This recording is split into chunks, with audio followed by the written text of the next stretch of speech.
Bismillahirrahmanirrahim. Assalamualaikum warahmatullahi wabarakatuh. Innal hamdalillah nahmaduhu wa nasta'inuhu wa nastaghfiruh wa na'udzu billahi min syururi anfusina wa sayyiati a'malina.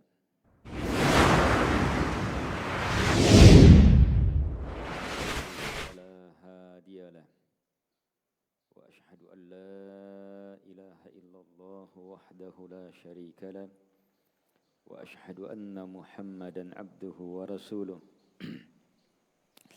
يا أيها الذين آمنوا اتقوا الله حق تقاته ولا تموتن إلا وأنتم مسلمون يا أيها الناس اتقوا ربكم الذي خلقكم من نفس واحدة وخلق منها زوجها وبث منهما رجالا كثيرا ونساء واتقوا الله الذي تساءلون به والأرحام إن الله كان عليكم رقيبا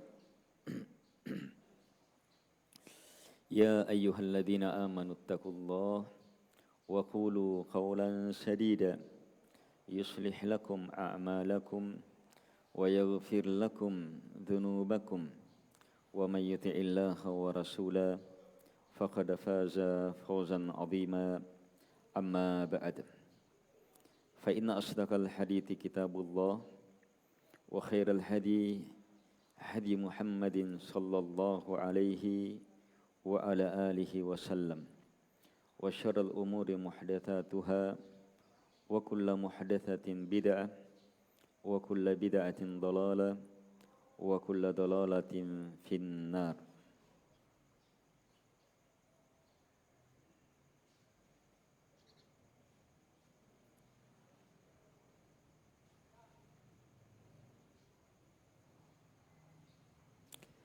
Taib.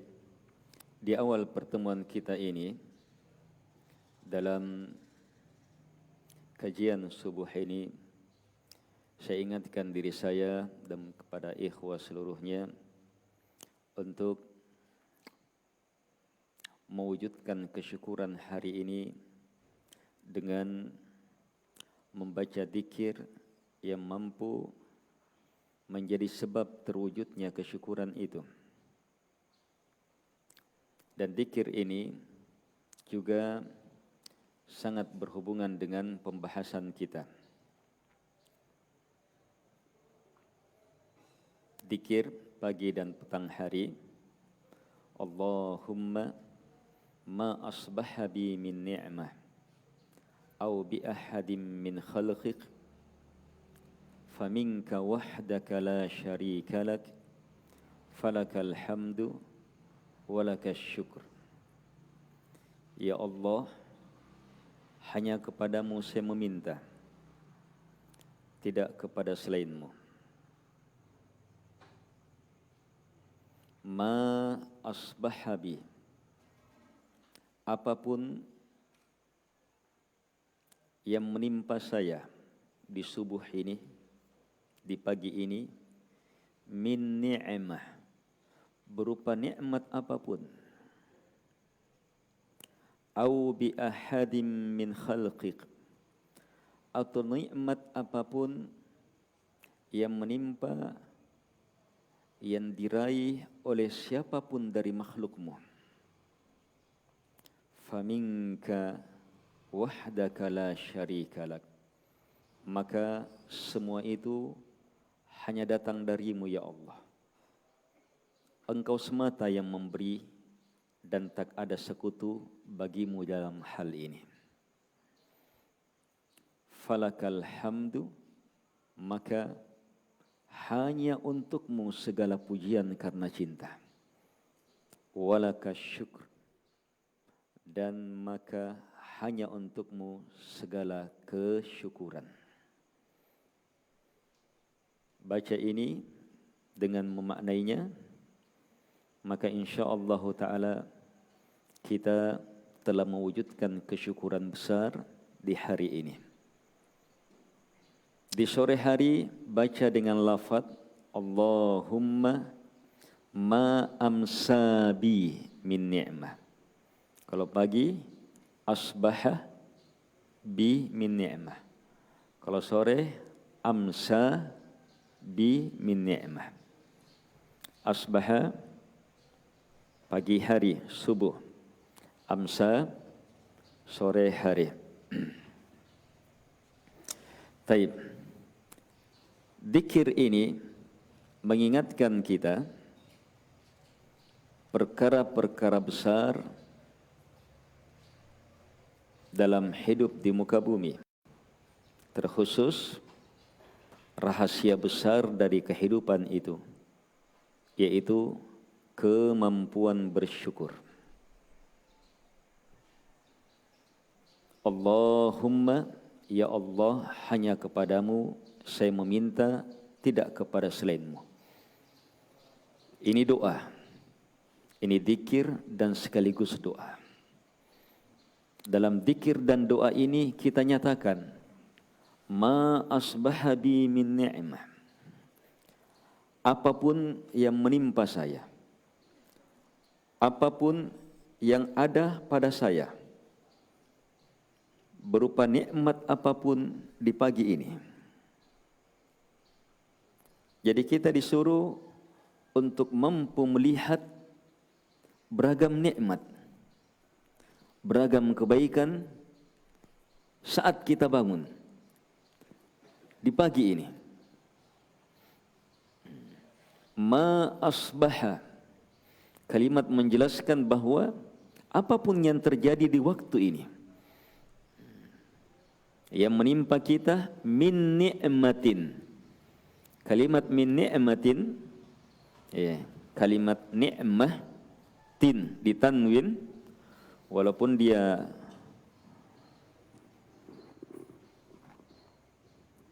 dalam bentuk tunggal, tetapi dia nakira dalam susunan syarat, maka dia bermakna seluruh nikmat. Jadi kekuatan doa zikir ini itu kembali kepada kemampuan kita melihat, merasakan, memahami nikmat sebanyak-banyaknya yang Allah anugerahkan kepada kita di pagi ini. Ini yang kita mau ungkap ini. Ya Allah, subuh ini kamu beri saya begini, kamu beri saya begini, kamu beri saya begini, kamu beri saya begini, kamu beri saya begini, kamu anugerahi saya begini, kamu. Kita ungkap semuanya dengan kalimat singkat, ma asbahabi min ni'mah. Bisa dipahami? Jadi ucapan ini berkembang sesuai dengan apa? Kemampuan kita melihat nikmat. Di situ orang akan berbeda-beda. Ma asbahabi min ni'matin. Dan tidak sampai di situ. Kita dituntun untuk mampu melihat pula nikmat-nikmat yang Allah beri kepada orang lain. Atau bi ahadim min khalqik. Ahadin juga nakirah. Ahad seseorang. Tapi karena nakirah dalam susunan syarat sehingga bermakna siapapun min khalqik, dari makhlukmu. Berarti walaupun jin, manusia, hewan, bahkan tumbuh-tumbuhan, apapun dari makhluk Allah yang mendapatkan nikmat kebaikan dari Allah Subhanahu wa taala. Apalagi manusia yang berada di sekeliling kita yang kita saksikan. Demikian pula nikmat sahabat-sahabat kita, kerabat-kerabat kita, teman-teman kita. Kita nyatakan, apapun nikmat itu yang menimpa, yang saya rasakan, yang saya raih, demikian pula yang menimpa, dirasakan, diraih oleh siapapun dari makhluk. Ini pernyataan. Untuk menegaskan apa? Lihat di sini intinya. Tadi itu apa? Pintunya. Iya. Pintunya berupa apa? Harus pandai melihat nikmat. Ini nikmat, yang ke sana juga nikmat, yang di sana nikmat. Luar biasa, terlihat nikmat. Sehingga hidup hamba bangun melihat hanya kebaikan, melihat hanya nikmat, untuk apa? Lihat ke intinya. Untuk kita nyatakan faminka, maka semua itu hanya datang darimu ya Allah.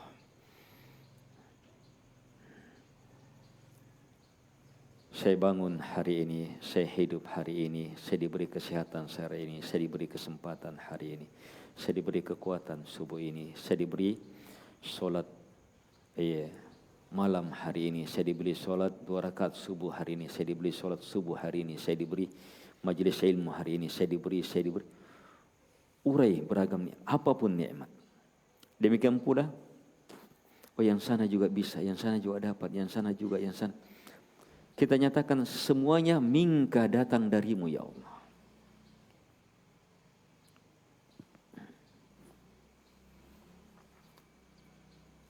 Semuanya hanya datang darimu ya Allah. Kemampuan seseorang melihat nikmat luar biasa. Tetapi keluar biasaan dalam melihat nikmat hanyalah ketika terwujud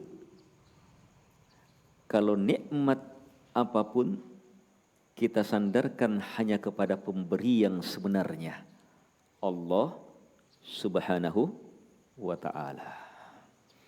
Faminka, maka hanya datang darimu ya Allah. Harus kita sandarkan kepada Allah. Bahkan tidak cukup sampai di situ. Harus kita tauhidkan Allah di sini. Dalam keyakinan nikmat yang ada pada saya apapun, dan dalam keyakinan nikmat apapun yang ada pada makhluk hanya datang dari Allah, ini harus kita tauhidkan. Murnikan hanya Allah. Kalimat selanjutnya menegaskan wahdaka, hanya datang darimu, engkau semata ya Allah yang memberi. La syarika lak, tak ada sekutu bagimu dalam hal ini. Tidak ada satupun makhluk yang bersama dengan Allah dalam memberi nikmat. Tidak ada sekutu. Kalau antum bisa sampai di situ dalam melihat nikmat yang teramat luas, betul-betul meyakini dan menyandarkan hanya kepada Allah Subhanahu wa ta'ala semata,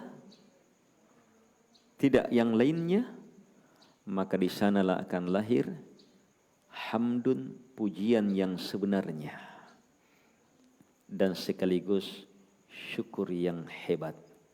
Karena itu kalimat selanjutnya, kalimat karena itulah lakal hamdu, hanya untukmu ya Allah segala hamdun, segala kecintaan, pembesaran, pengagungan.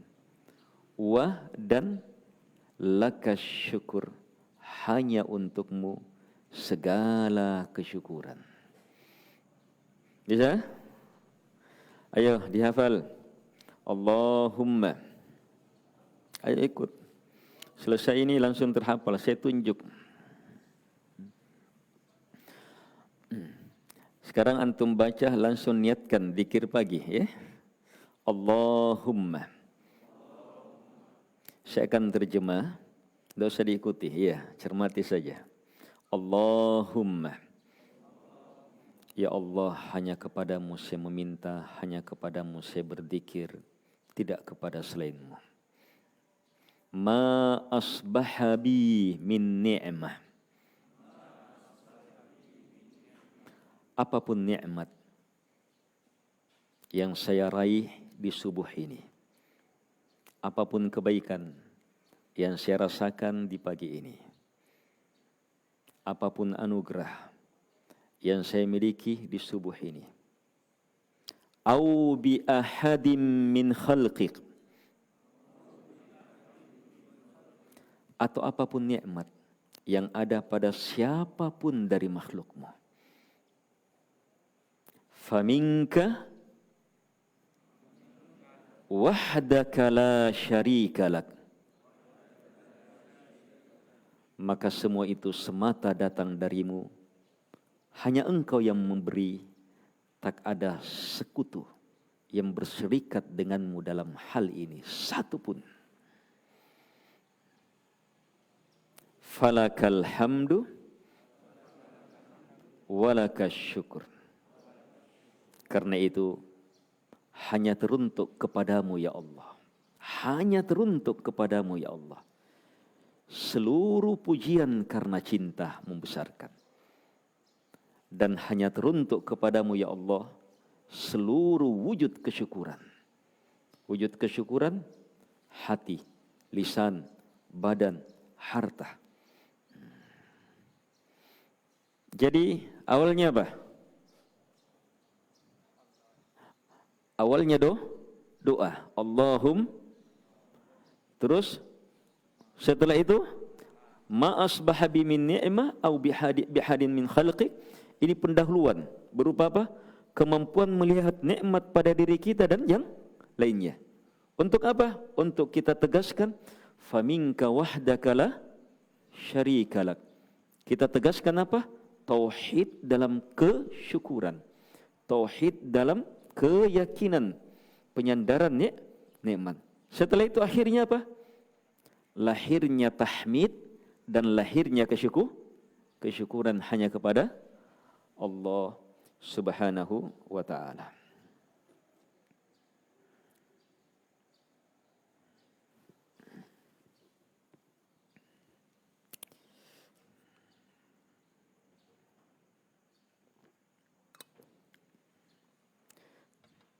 Kalau antum baca ini,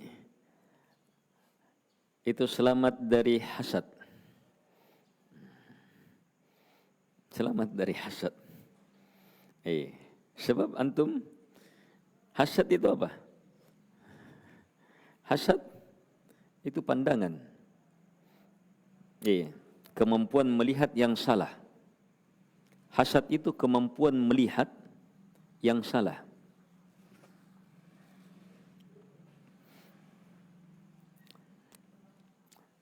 Hasad ketika semakin mengerikan bisa menjadi ain yang dipandang langsung rusak.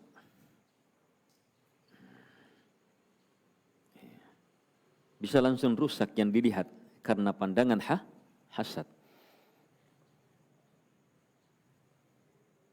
Sehingga orang yang terkena penyakit hasad sampai ke dalam pandangannya betul-betul hasad, ditunggangi oleh syaitan sehingga merusak, ini akan menjadi manusia yang berbahaya di muka bumi.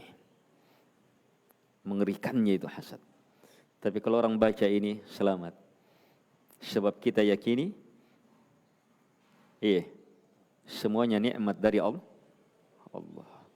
Saat kita katakan dia dapat nikmat, nikmat ini semuanya, dia dapat ini, semua datang darimu ya Allah. Di sana kita akan tunduk merendah. Kita mau melawan Allah, Allah yang kasih. Semua datang darimu ya Allah, semata darimu, tidak ada yang lain. Engkau yang menganugerahi ya Allah, Engkau yang memberi mereka nikmat.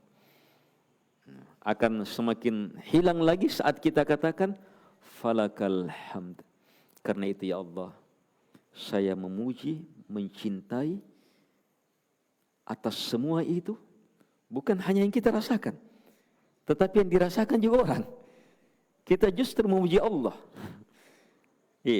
Kalau kita mampu merasakan alhamdulillah karena nikmat yang kita rasakan, bagus. Tapi lebih bagus kalau kita mampu melihat nikmat yang orang rasakan, tapi kita juga katakan alhamdulillah. Wah, itu lebih luar biasa. Dan ini terwujud dalam doa ini. Baca ini, cermati, maka kita tunaikan syukur kita hari ini dengan pahala yang sangat luar biasa. Baik.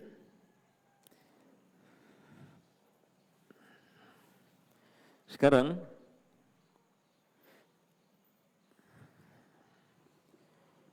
kita masuk ke pembahasan. Apa pembahasan? Temanya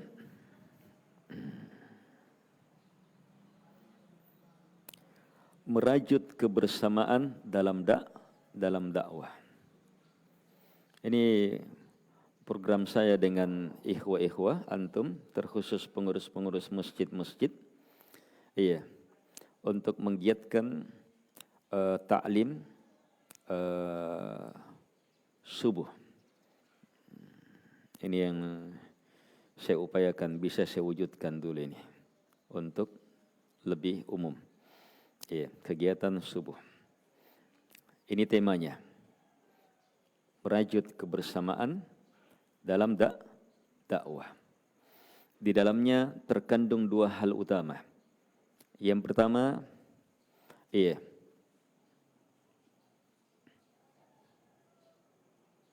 ibadah besar, kemuliaan besar tak tertandingi, yaitu dakwah ilallah. Yang kedua, dalam tema itu adalah bagaimana terwujud persaudaraan, ta'awun, kebersamaan dalam ibadah besar ini. Ini dua hal utama yang menjadi poin-poin utama dalam materi-materi subuh ini. Dan ini melingkup seluruh pembahasan dalam agama, pribadi, keluarga, masyarakat, dan terkhusus dalam tersampaikannya agama Allah Subhanahu wa ta'ala.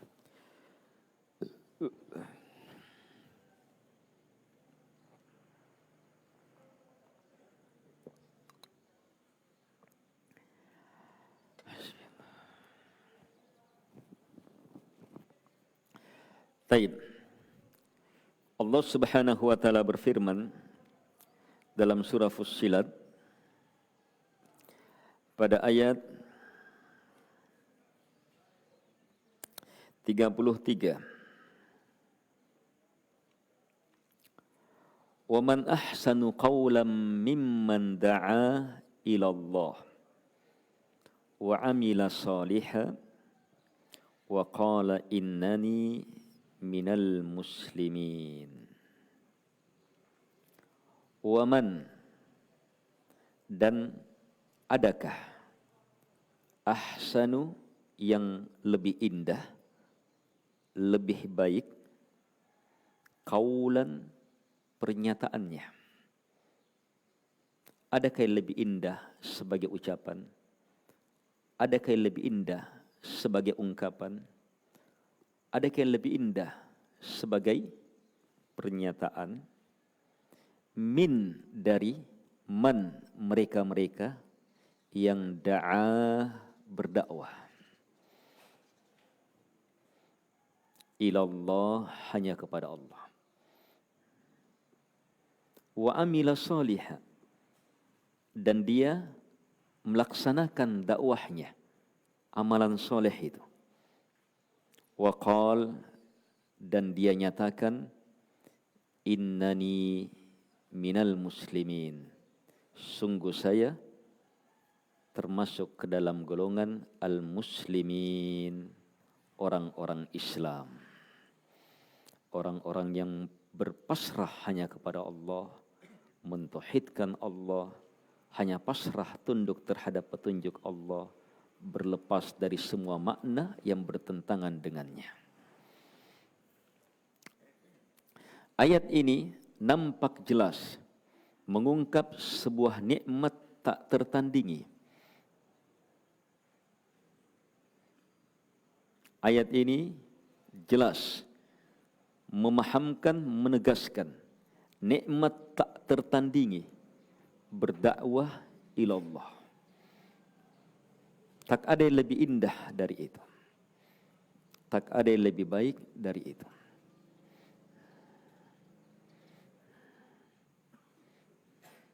Sehingga siapa yang di pagi ini, siapa yang di subuh ini sudah berada di atas nikmat ini, termasuk ke dalam golongan orang yang menyeru kepada Allah, terlibat di dalamnya, bekerja sama di dalamnya, niatnya, ucapannya, wujudnya untuk dakwah ila Allah, mewujudkan majelis ilmu, mewujudkan ta'lim, beragam program-program pendidikan, tersebarnya ilmu agama, maka tak ada yang lebih indah, lebih baik, lebih berada di atas nikmat darinya.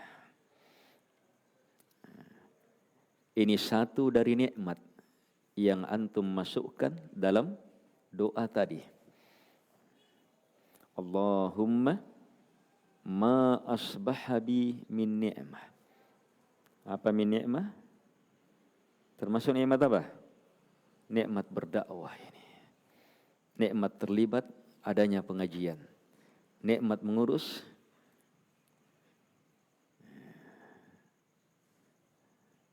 Oh, yang anu juga terlibat. Itu semuanya datang hanya darimu ya Allah. Tak ada sekutu bagimu dalam hal ini. Falakal hamd.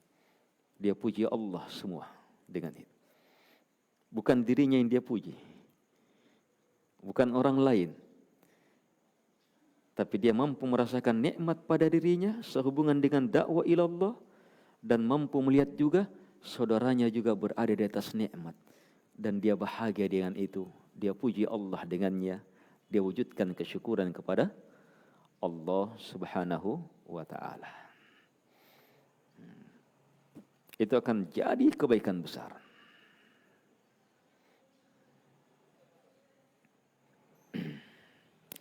Wa man ahsanu qawlan. Ini kalimat pertanyaan. Tapi maknanya pengingkaran. Tak ada yang ahsan. Tak ada yang lebih indah. Tak ada yang lebih baik ucapannya, seruannya, pernyataannya.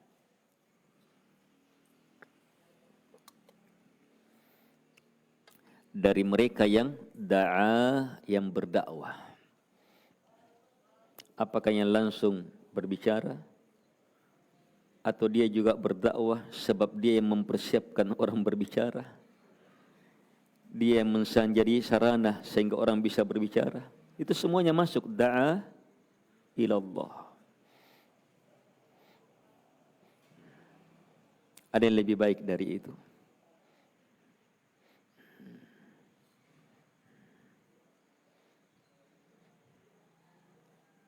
Terlibat dalam dakwah ilallah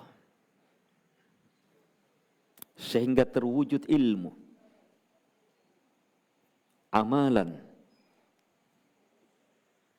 rahmat di tengah masyarakat yang dengannya baik diri, baik anak istri, baik keluarga, baik masyarakat, baik negara, ada yang lebih baik dari mereka. Kalau kita ingin mengejar prestasi, maka kejar prestasi di sini. Kalau kita ingin mengejar kedudukan, maka raih kedudukan di sisi Allah di sini. Kalau kita ingin mencari kemuliaan, maka tidak ada yang lebih indah dari ini.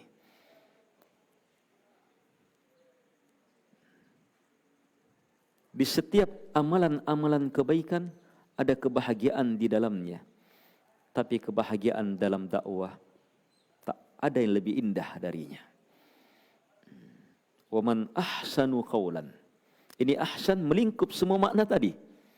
Iya, lebih baik, lebih indah, lebih mulia, lebih hebat, lebih berbahagia, lebih luar biasa.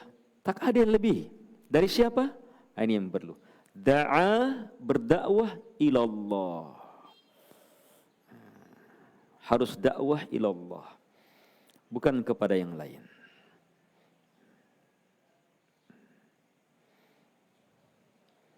Jalan dakwah ilallah adalah jalan dakwah kemuliaan yang hanya dianugerahi oleh pengikut spesial, pengikut istimewa Nabi dan Rasul Nabi Muhammad alaihi salatu wassalam. Allah Subhanahu wa taala turunkan ayat istimewa. Qul, sampaikan ya Muhammad. Sampaikan kepada umat. Apa itu?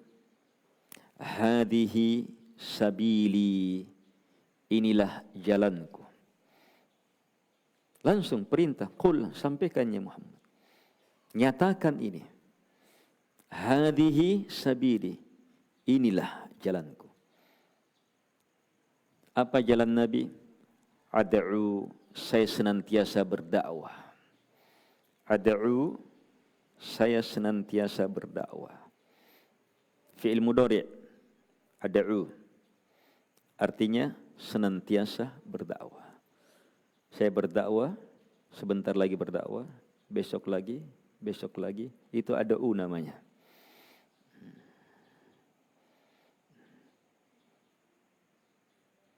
Saya senantiasa berdakwah, menyeru ilallah, hanya kepada Allah. Ala basirah, di atas ilmu. Ana wa manittaba'ani. Lihat, ditegaskan lagi, ana, ini jalannya saya. Padahal sudah disebut di awal. Bilang ya Muhammad, sampaikan, hadihi sabili, ini jalan saya. Di sini disuruh lagi ulang. Ana, ini jalannya saya. Hanya di sini diikutkan. Ada yang diikutkan. Ana wa manittaba'ani, dan mereka-mereka yang mengikuti saya. Wa subhanallahi wa ma ana minal musyrikin. Dan maha suci Allah. Dan saya tidak termasuk betul-betul ke dalam golongan orang-orang musyrik. Perhatikan kalimat wa manittaba'ani. Saya dan siapa yang mengikuti saya. Ini pengikut istimewa. Sebab tidak semua yang mengikuti Nabi Muhammad alaihi salatu wassalam itu terlibat dalam dakwah. Pengikut Nabi beriman kepadanya, meyakini, mengamalkannya, hidup dan mati sebagai umat Muhammad alaihi salatu wassalam, mengikut Nabi, dijamin masuk surga. Tetapi ada pengikut Nabi sampai mengikuti Nabi dalam mengambil amalan besar ini, menyampaikan juga, terlibat juga menyampaikan apa yang Allah turunkan kepada Rasulnya, wajibkan kepada beliau alaihi salatu wassalam, menyampaikan risalah ini. Ada yang mengikuti Nabi di situ. Ini yang disebut ini. Dia dikhususkan di sini. Ana, ini jalannya saya, wa manittaba'ani, dan mereka-mereka yang mengikuti saya.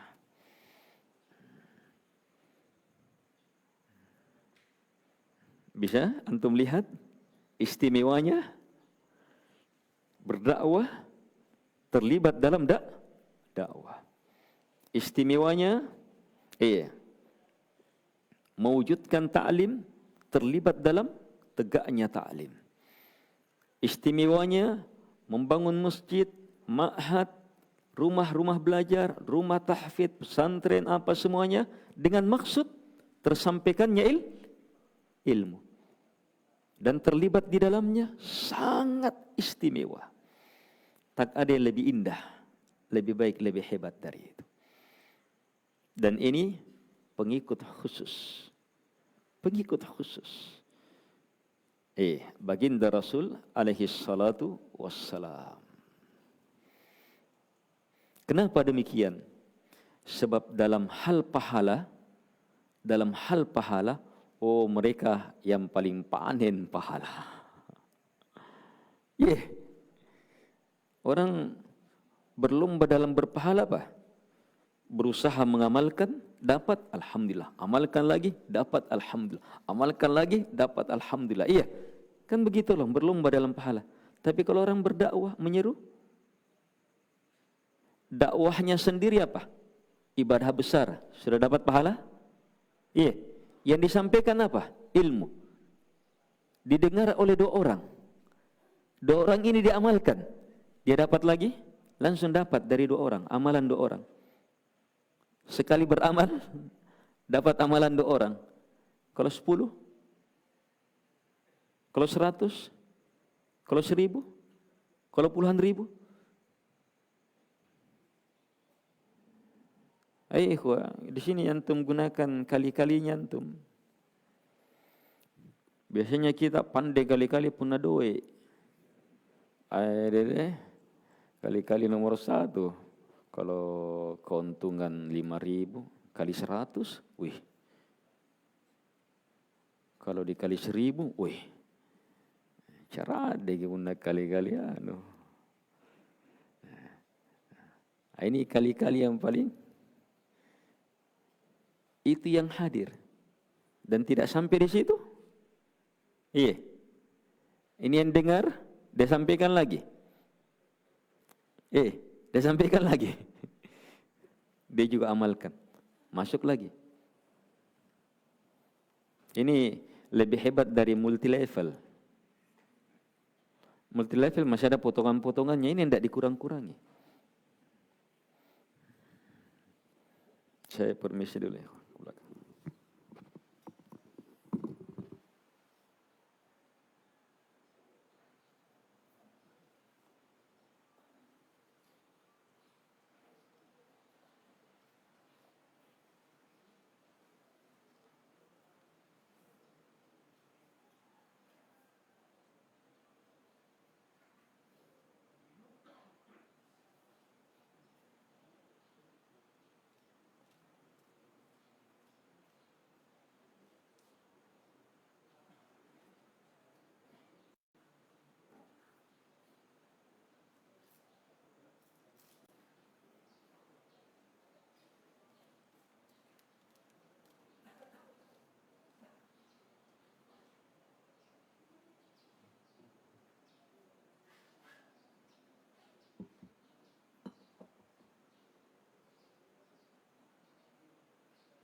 Taib.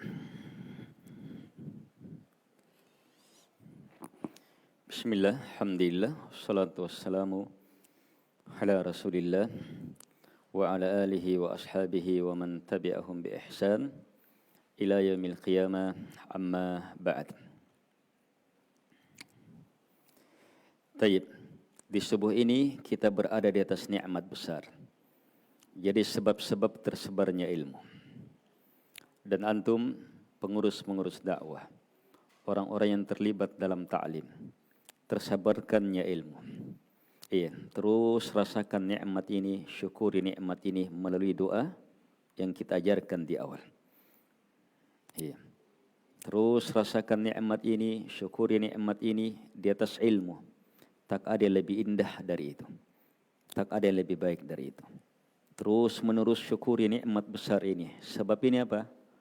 Pengikut khusus baginda Rasul alaihi salatu wassalam. Terus menerus syukuri nikmat besar ini, kemuliaan besar ini. Sebab apa? Dalam perlombaan mempersiapkan bekal di akhirat, tidak ada yang mengalahkan ini. Tak ada yang mengalahkan ini. Ilmu yang tersebar itu tidak ada yang bisa mengalahkan itu. Abdullah ibnul Mubarak, ulama yang para ulama di zamannya mengatakan ini sahabat, seperti sahabat sudah. Hanya dia tidak bertemu Nabi. Ilmunya, kedalamannya, zuhudnya, dakwahnya, seluruhnya. Beliau memberi kesimpulan ilmu. Bahwa tak ada yang lebih mulia setelah kenabian. Tak ada yang lebih mulia setelah kenabian ini, anugerah kenabian.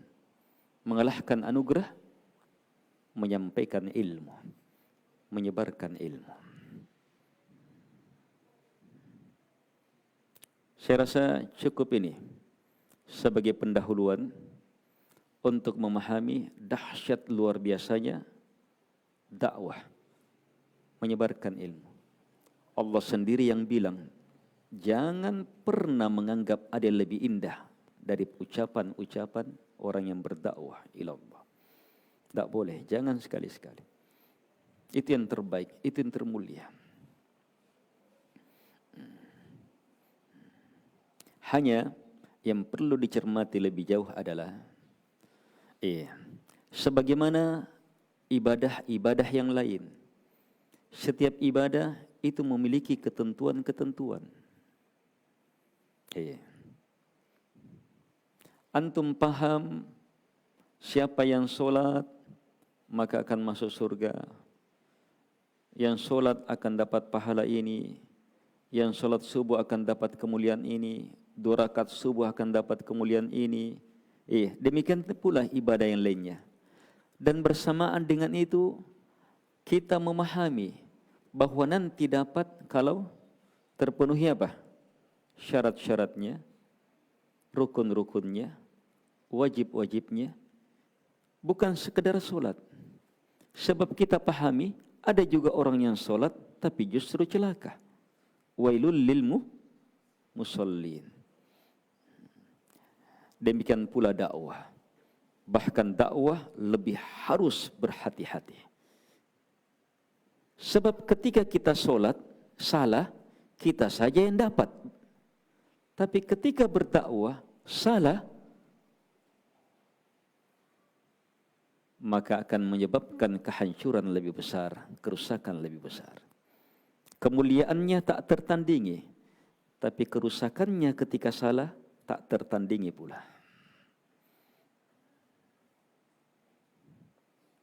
Ini ilmu pertama yang antum harus cermati dalam terlibat dalam dakwah. Antum berada di atas 2 hal besar. Kemuliaan besar atau bahaya besar. Di antara kekeliruan orang yang masuk dalam dakwah, mengurus pengajian dan seterusnya, hanya memiliki yang pertama, besarnya keutamannya, besarnya keutamannya. Tidak paham besarnya bahayanya ketika salah.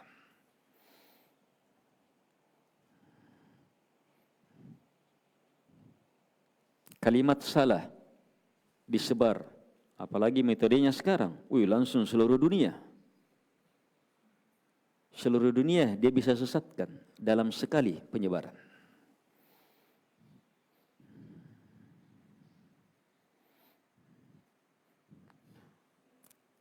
Harus betul-betul, sebab ini menyebarkan ilmu. Ini menyebarkan ilmu.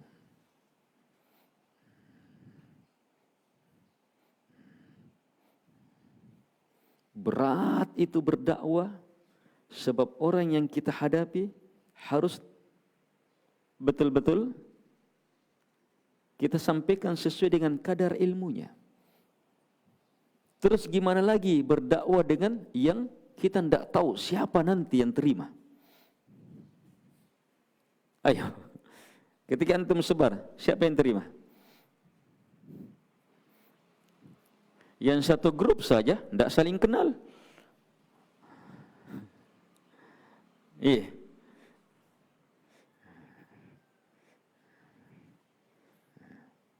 Cermati dua sisi ini. Ada dosa yang lebih mengerikan dari syirik. Syirik, ternyata lebih mengerikan dari syirik. Yaitu al-qaul 'ala Allah bila ilm. Berkata atas nama Allah tanpa ilmu.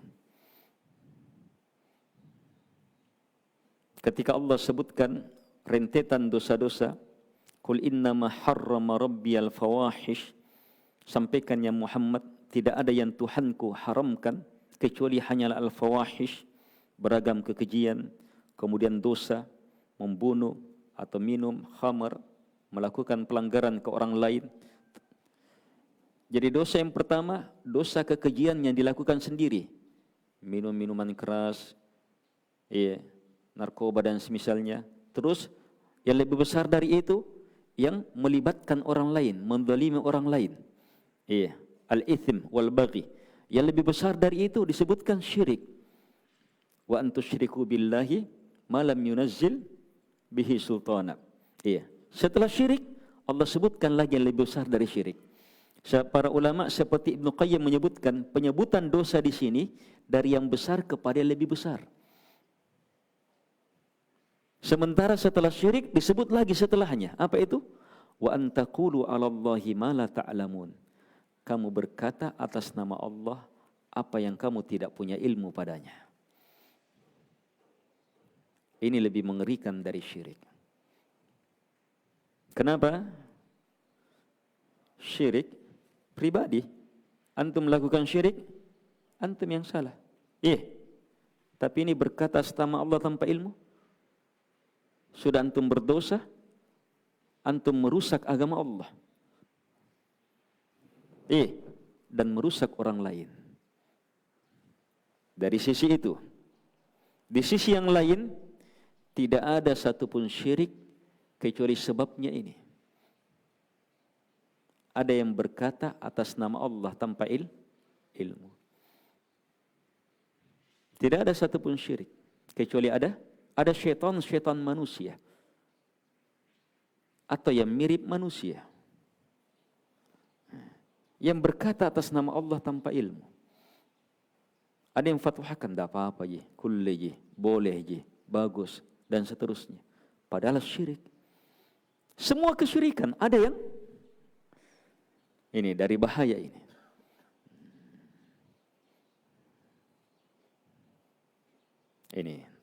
Jadi dalam giatnya kembali dakwah ini, setiap pengurus dakwah, ikhwah-ikhwah yang terlibat dalam dakwah, ustadz-ustadz dan seterusnya harus cermati betul. Dakwah saat ini sangat diperlukan, wajib dengan sewajib-wajibnya. Dan kemuliaannya sangat besar. Tapi cermati sisi yang kedua, yang mengiringinya, tidak bisa terlepas. Ketika salah, bisa masuk ke dalam pelanggaran yang paling besar pula. Kerusakan yang paling besar pula. Karena itu yang terlibat di dalamnya orang-orang terpilih. Ada syarat-syarat yang harus dipenuhi. Untuk itu, cermati dua syarat utama dalam dakwah yang Allah Subhanahu wa taala sebutkan dalam ayat yang kita baca. Qul hadhihi sabili ad'u ila Allah ala basirah ana wa manittaba'ani.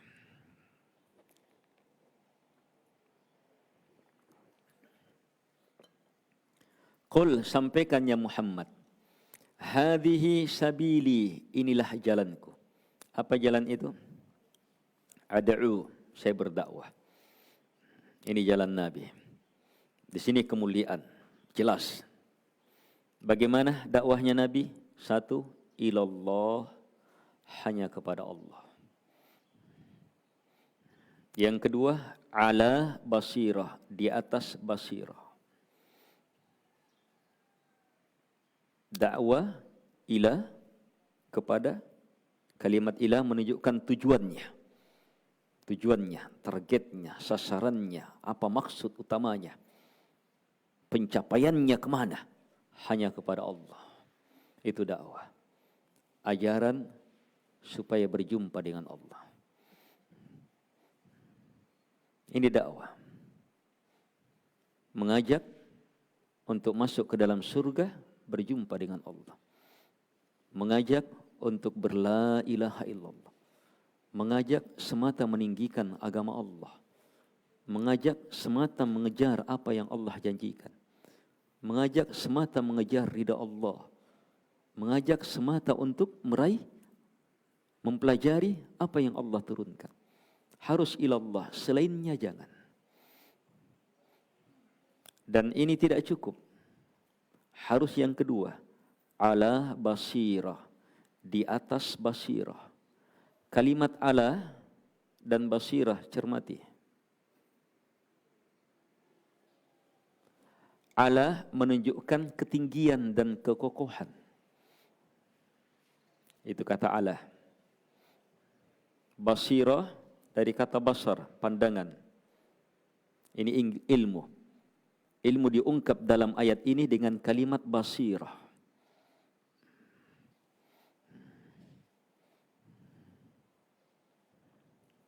Dakwah kepada Allah, tujuannya jelas. Terus, bagaimana wujudnya? Bagaimana pelaksanaannya? Harus ala, di atas ilmu yang jelas. Ilmu yang terang.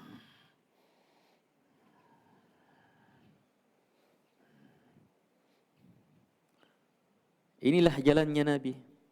Ditegaskan lagi, ana, ini jalan saya, wa manittaba'ani, dan yang mengikuti saya. Ingat, jadi jalannya Nabi dan yang mengikutinya apa? Ad'u ilallahi ala basir. Bukan sekedar ad'u. Jangan potong ayatnya. Bukan sekedar berdakwah. Tapi dakwah ilallah. Bahkan lanjutkan, ala basirah. Ini yang jalannya Nabi. Tidak lengkap, bukan jalannya Nabi. Jadi tidak semua yang berdakwah itu di atas jalan Nabi. Tidak semua yang menampakkan ikhlas dalam dakwah itu di atas jalan Nabi. Jalan Nabi ilallah ala basirah. Harus jelas.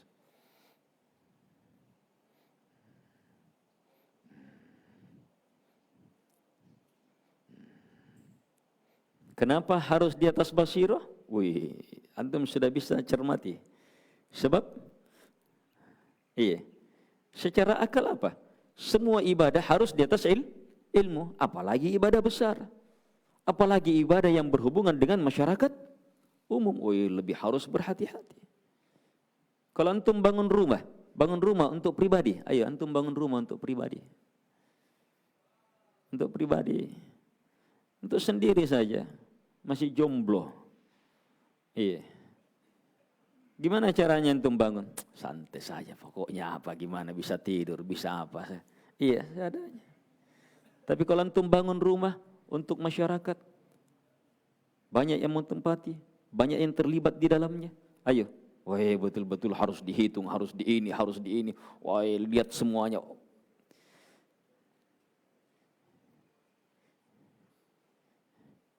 Sholat untuk pribadi kita harus betul-betul di atas ilmu. Sholat tanpa ilmu, tertolak. Rugi kita. Dakwah ibadah ini lebih harus di atas ilmu, sebab dakwah berhubungan dengan yang lainnya.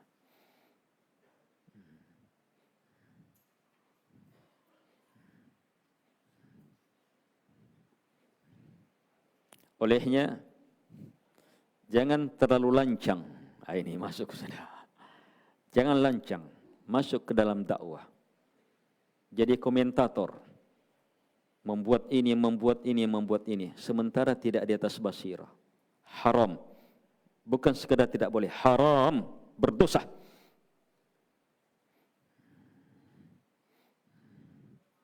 Akan merusak.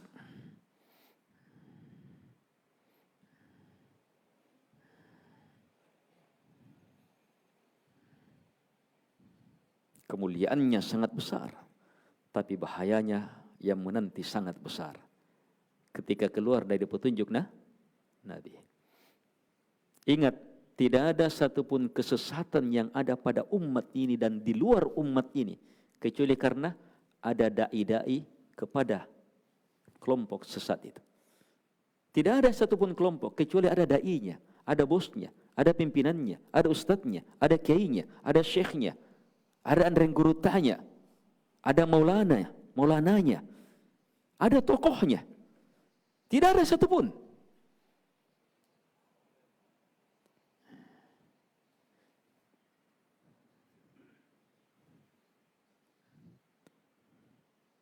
Orang hanya semangat mau berdakwah, tapi tidak tahu dakwah itu siapa yang berhak, siapa yang pantas, gimana caranya.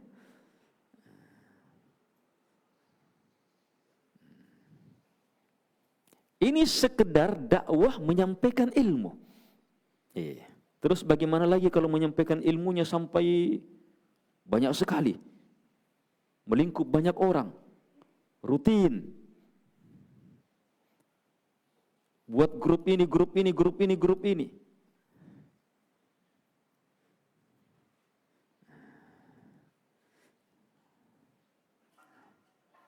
Al-ikhwah rahimakumullah.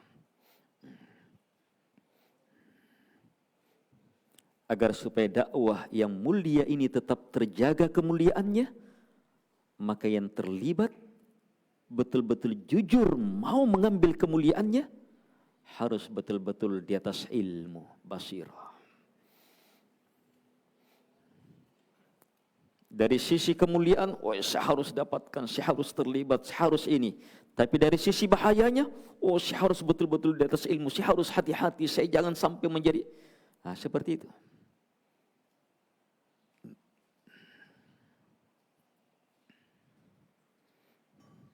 Dua ilmu besar.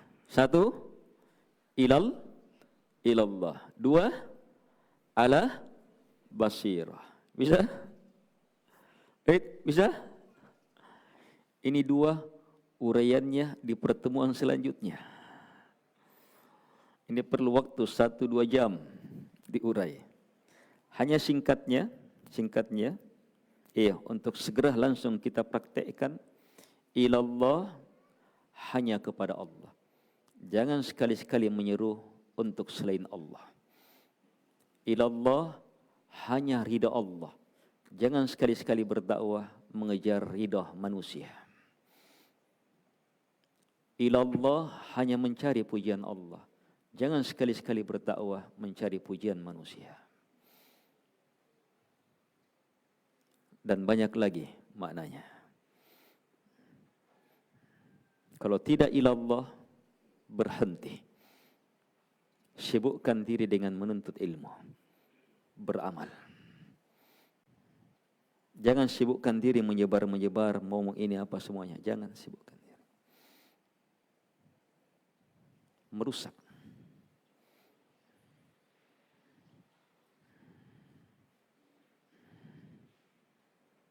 fokus menuntut ilmu lagi, permantap di situ. Ini makna ilallah. Ilallah semata mengangkat agama Allah Subhanahu wa taala, bukan kelompok, bukan organisasi, bukan yayasan, bukan kesukuan, bukan ini, bukan ini. Ilallah.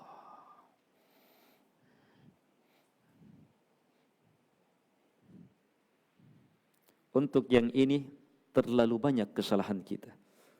Harus terus melakukan perbaikan. Harus terus melakukan perbaikan. Ala basirah, harus di atas basirah. Apa itu basirah? Ilmu yang terang, ilmu yang jelas, dan pakai ala, bukan bi dengan bil basirah.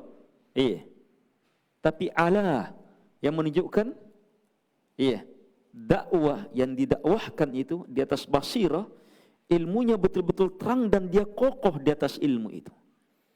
Kuat di atas ilmu itu.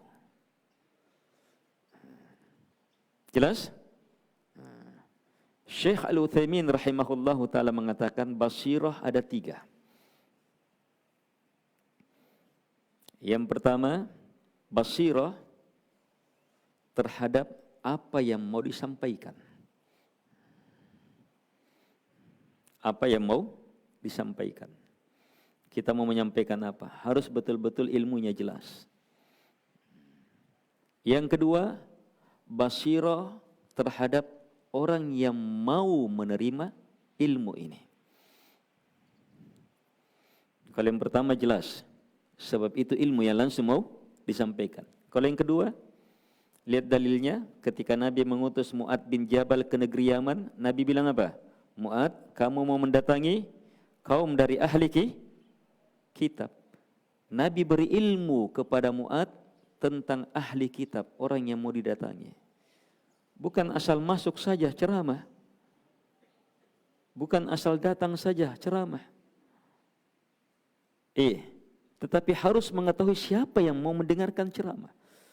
Ini di atas basirah. Ilallah ala basirah. Jelas ilmunya. Terus apa lagi? Jelas siapa yang mau didakwai.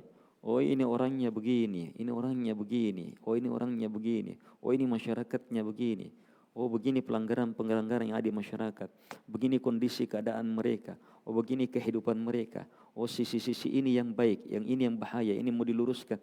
Harus punya basirah terhadap orang yang mau didakwai. Yang ketiga, basirah terhadap cara menyampaikan. Ada orang sudah tahu ilmunya dan dia tahu orang-orang yang mau disampaikan, tapi dia tidak tahu cara menyampaikan. Akhirnya ilmu itu sebenarnya menyejukkan hati, tapi karena salah cara menyampaikannya justru membuat orang gelisah. Ilmu itu sebenarnya begitu dinampakkan pasti orang langsung terima, tetapi karena salah dalam menyampaikannya, menampakkannya, orang justru menolaknya. Harus punya basirah pula. Bagaimana cara menyampaikan ayat Al-Quran dari awal sampai akhir, petunjuk Nabi alaihi salatu wassalam dari awal sampai akhir, penuh dengan metode-metode itu, cara-cara itu, yang semuanya adalah wahyu. Banyak sekali cara, metode.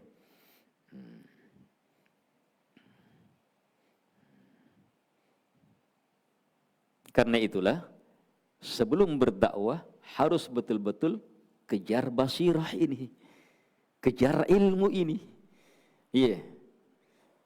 Ilmu tauhid dan bagaimana Nabi menyampaikan tauhid, caranya, hujah-hujahnya, burhannya. Kemudian ketahui pula sifat-sifat orang yang didakwai. Nabi dakwai orang seperti ini keadaannya, begini caranya, orang seperti ini keadaannya, begini caranya, begini keadaannya, begini caranya, begini caranya. Bukan sekedar dapat pembahasan tauhid sebar. Ini pembahasan tauhid ini yang sudah jelas luar biasa, paling diperlukan, paling diharapkan. Itu pun jangan. Yang ini saja jangan. Harus di atas basirah. Apalagi kalau hanya sekedar apalagi kalau perlu pembahasan lebih dalam lagi. atau masuk ke dalam hadits-haditsnya, oh lebih dalam lagi pembahasannya, harus lebih jelas. Apalagi kalau hanya sekedar ucapan-ucapan para ulama.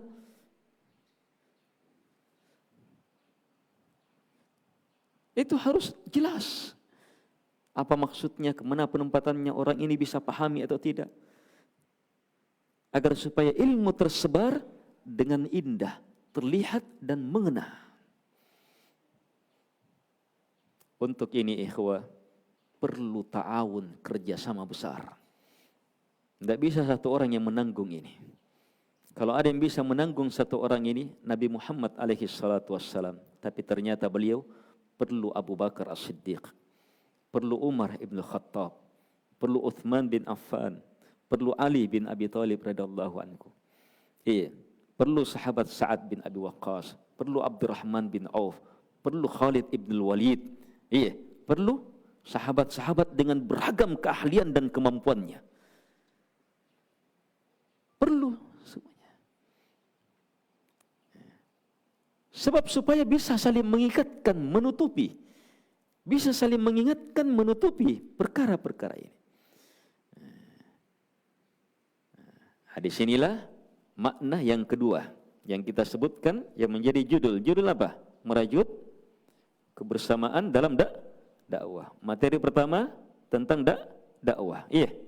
Kemuliaan dakwah, sedikit metode dakwah, syaratnya. Nah, yang terakhir tadi apa? Kenapa harus bersama?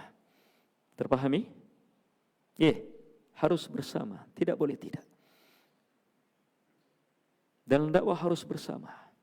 Bersama orang berilmu, bersama orang-orang yang punya kekuatan, bersama dengan orang-orang yang punya kekuasaan, bersama dengan orang-orang yang, lihat siapa yang bersama Nabi. Siapa yang bersama Nabi? Dalam berdakwah. Ada Abu Bakar As-Siddiq. Siapa Abu Bakar As-Siddiq? Pemimpin suku.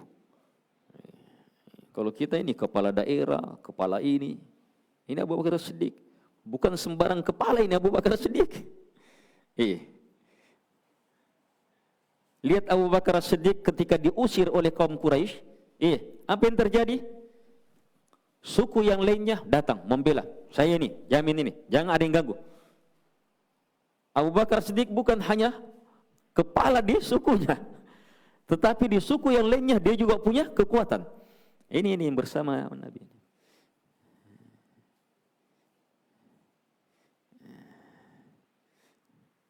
Ini bersama Nabi ini.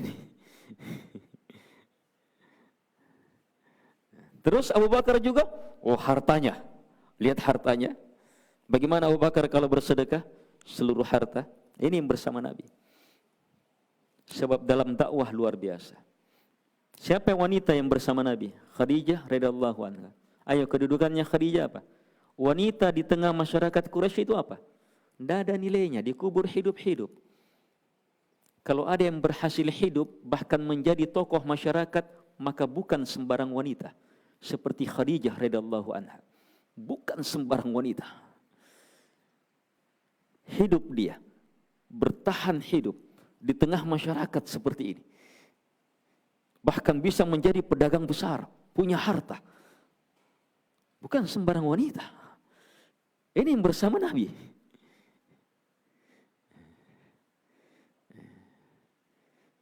Umar ibn Khattab radhiyallahu anhu. Ini lihat bagaimana Umar. Dari sisi kekuatan, keberanian. Ketika Umar Islam, maka dakwah sembunyi-sembunyi Nabi ditiadakan. Terang-terangan sudah. Keberanian Umar radhiyallahu anhu.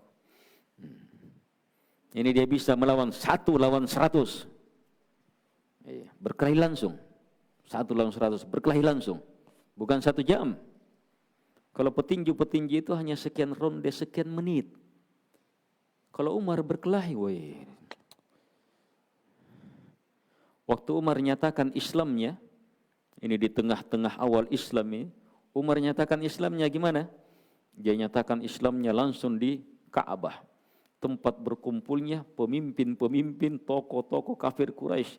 Itu di saat-saat bencinya mereka terhadap Nabi alaihi salatu wassalam. Betul-betul mereka rasakan, wah kita dikalah ini, kita di ini. Pokoknya terhantam betul terhadap dakwah Nabi alaihi salatu wassalam. Justru Umar muncul di tengah-tengah mereka menyatakan, saya menyatakan la ilaha illallah wa anna Muhammadar Rasulullah. Yang hadir saat itu langsung mengeroyoknya. Yang lain datang. Dari pagi sekali subuh sampai tengah hari itu perkelahian. Pagi sampai tengah hari. Umar hadapi seorang diri. Ini besar satu orang, bukan seperti ini banyaknya. Datang lagi. Umar hadapi semuanya. Kekuatan apa itu? Kita kadang baca tapi baca kayak dongeng. Baca itu orang bisa bertahan di dalam hadis itu disebutkan sampai matahari meninggi. Itu pun nanti selesai ketika ada yang selamatkan Umar. Ada tokoh masyarakat jamin Umar selamatkan, sudah baru. Orang seperti ini yang bersama Nabi alaihi salatu wassalam. Ini dalam dakwah.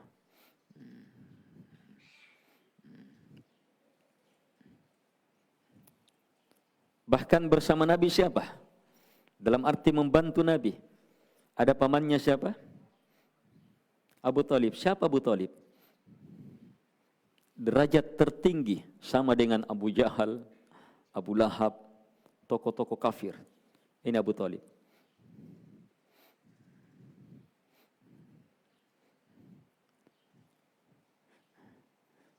Setelah Abu Talib meninggal, barulah tokoh kafir Quraisy semakin berani kepada Nabi. Tapi selama ini masih hidup, tidak ada yang berani. Pamornya Abu Talib luar biasa di tengah masyarakat kafir Quraisy. Ini juga membantu Nabi. Walaupun beliau meninggal di atas kesyirikan. Tetapi dalam hal dakwah, lihat Nabi siapa yang membantunya? Perlu ta'awun dalam dakwah. Ada juga dari kalangan budak, banyaknya. Dari kalangan wanita, dari kalangan anak-anak. Ada Ali bin Abi Thalib, masih anak-anak. Ali bin Abi Thalib anak-anak kecil saat itu tetapi jenius. Dia anak kecil tetapi sudah sangat jenius. Lihat bagaimana peranannya Ali saat datang sahabat Abu Dar. Dari jauh mau berislam, masih sembunyi-sembunyi. Ali yang ajak bagaimana bertemu dengan Nabi dengan menggunakan kalimat isyarat. Kalau begini kak, begitu kok. Kalau begini kak, begini. Bakuat. Buat siasat. Padahal masih kecil ini. Ini Ali nih. Bukan sembarang anak-anak yang bersama Nabi. Budak dari kalangan budak, Bilal bin Rabah, Al-Harith, Zaid bin Harithah, budaknya Nabi alaihi salatu wassalam. Ini bukan sembarang budak. Yang bersama Nabi alaihi salatu wassalam luar biasa, pilihan-pilihan. Seperti itu penggambaran dalam dakwah. Perlu ta'awun, perlu kerjasama, perlu kebersamaan. Untuk meraih apa? Kemuliaan tiada tandingannya, menjadi orang yang terbaik. Coba yang terakhir, coba lihat ayat yang pertama kita baca. Wa man ahsanu qawlan.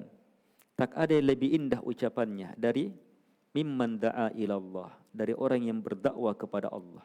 Terus wa amila salihan. Ada kalimat apa? Wa amila, harus beramal. Dakwah itu bukan sekedar menyampaikan, tapi bagaimana tersebarnya amalan. Terkhusus bagi dai itu sendiri. Ini adab-adab kemuliaan dalam dakwah untuk meraih derajat tertinggi. Walaupun bukan syarat, orang yang belum haji tidak boleh mendakwahkan, menceramahkan tentang haji, bukan syarat. Tetapi kemuliaan haji akan sangat luar biasa saat disampaikan oleh orang yang pernah haji, punya pengalaman langsung. Tapi bukan syarat.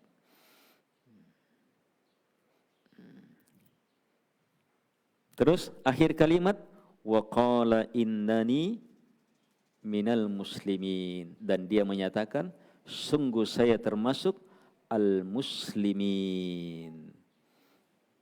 Ini sama dengan qul hadhihi sabili ad'u ila Allahi ala basirah ana wa manittaba'ani, apa terakhirnya? Wa subhanallahi wa ma ana minal musyrikin. Kalau di ini pernyataannya dai yang terbaik ucapannya, diantaranya dia sendiri yang menyatakan saya di atas Islam, saya berserah kepada Allah. Kalau di awal di ayat dakwah tadi apa? Saya tidak termasuk orang-orang musyrikin. Itu tidak bertentangan, lafadznya berbeda tetapi menyatu. Sebab hakikat Islam berlepas dari syirik. Orang yang berlepas dari syirik karena keislamannya hanya kepada Allah Subhanahu wa taala. Dan itu harus kita nyatakan. Sebab itulah dakwah. Kita berdakwah kepada ilallah di atas Islam, menjauh dari syirik, maka kita yang harus pertama untuk menyatakan keislaman itu. Menyatakan la ilaha illallah, jauh dari syirik. Nah, karena itu dai-dai yang terlibat dalam dakwah kemudian tidak mau belajar tentang tauhid, tidak mau belajar tentang syirik, berhenti. Tidak usah terlibat dalam dakwah, belajar. Fokus belajar saja. Jangan terlibat dalam dakwah. Fokus belajar. Itu lebih bermanfaat. Membahayakan dakwah. Dakwah itu perkara mulia. Sesuatu yang sangat mulia, sangat sakral. Kalau kita betul-betul muliakan dakwah, maka masuklah. Tempatkan orang-orang yang pantas. Yang memenuhi standar kualitas kuantitasnya. Bukan karena menghalangi manusia dakwah, karena kita memuliakan dakwah.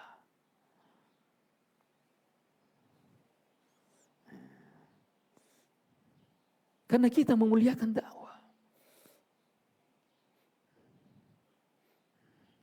Ada sifat-sifat orang pedalaman, orang Arab Badui dan seterusnya, itu tidak bisa terlibat dalam dakwah.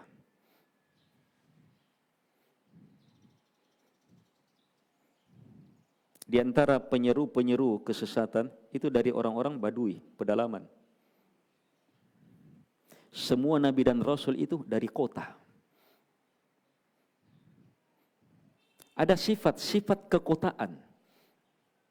Ada sifat kekotaan yang tidak ada di pemukiman-pemukiman kumuh, yang tidak ada di desa-desa, yang tidak ada di orang-orang Badui.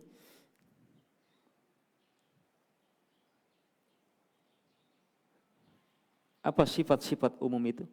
Mengetahui kepantasan. Kan orang desa, terserah saja, tidak terlalu banyak aturan. Kalau kota secara umum apa? Paham aturan. Paham aturan. Di antara aturan yang sifatnya umum, menempatkan sesuatu pada tempatnya.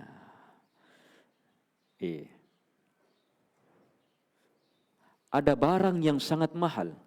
Ada barang yang sangat mahal. Ada barang yang sangat mahal. Mobil yang sangat mahal.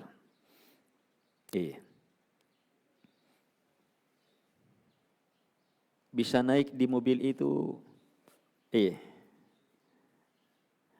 orang. Harganya 100 miliar. 1 miliar berapa juta? 1000 juta. 100 kali 1000 juta. Bukan 1 juta, bukan 10 juta, bukan 100 juta. 10 kali 100 juta. Baru 1 miliar. Ini 100 kali harga mobil ini. Kalau kita yang punya itu, maka siapa yang kita peruntukkan? Kalau orang kota berpikir gimana? Yang pantas. Yang pantas, yang paling pantas, yang paling tahu, yang paling pantas, yang paling. Iya. Iya tidak? Tapi kalau orang desa, Berpikir apa? Orang yang kurang aturannya berpikir apa? Sembarang.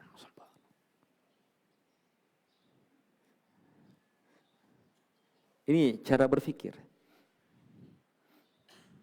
Ini hikmah di antara hikmah kenapa semua nabi dan rasul itu apa? Orang kota semuanya. Hidup di tengah masyarakat. Punya dasar kekotaan. Ada ayat dalam Quran menjelaskan keumuman kemunafikan. Kemunafikan itu tersebar di pedesaan. Tersebar di Arab-Arab Badui. Itu kemunafikan.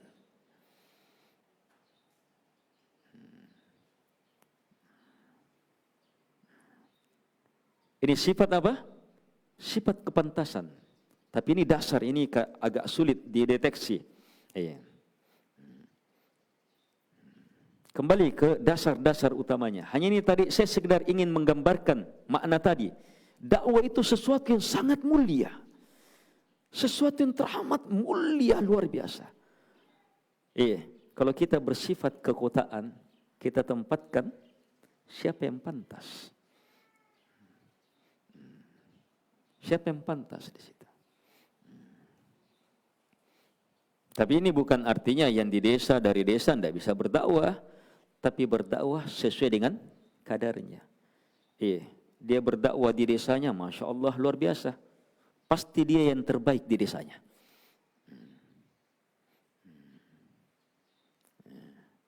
Itu tadi kalau kita berdakwah, memahami dakwah dari sisi lebih umum, lebih merata. Lebih meluas. Maka ini adalah sesuatu yang sangat luar biasa. Tempatkan orang yang lebih pantas, yang lebih tepat. Jangan, oh saya anu, masa saya juga mau coba, saya juga mau anu. Oh, semua orang akan bilang, orang akan, kalau ada mobil seperti itu, kemudian ada yang ngotot, saya juga anu. Maka orang lain agak apa? Udah 60 kontu. Tidak pantas kamu begini, biar dia. Orang yang bisa memahami dia saja yang pantas itu apa? Ini yang saya maksudkan. Cara berpikir seperti itu. Siapa yang pantas? Itu cara berpikir keumumannya kekotaan. Orang yang terbiasa memang hidup dengan aturan, dengan adab-adab, melihat, mendudukkan manusia pada tempatnya, kedudukannya.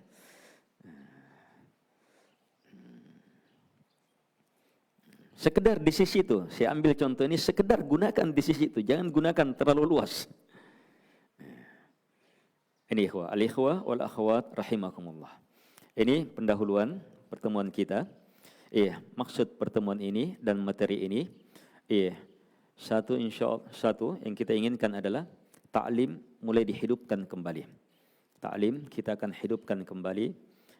Kalau program saya, asatidzah yang lain juga punya program-program, alhamdulillah, dan itu alhamdulillah kita upayakan terus melalui pertemuan asatidzah terjalin bersama. Taib.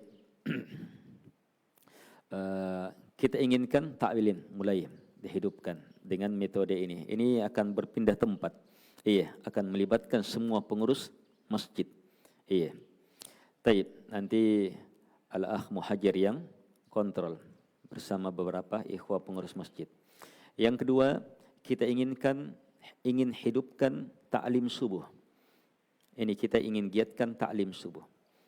Sebab ta'lim subuh itu berhubungan dengan waktu subuh. Tidak ada ta'lim sekedar hidup di waktu subuh, itu kemuliaan besar.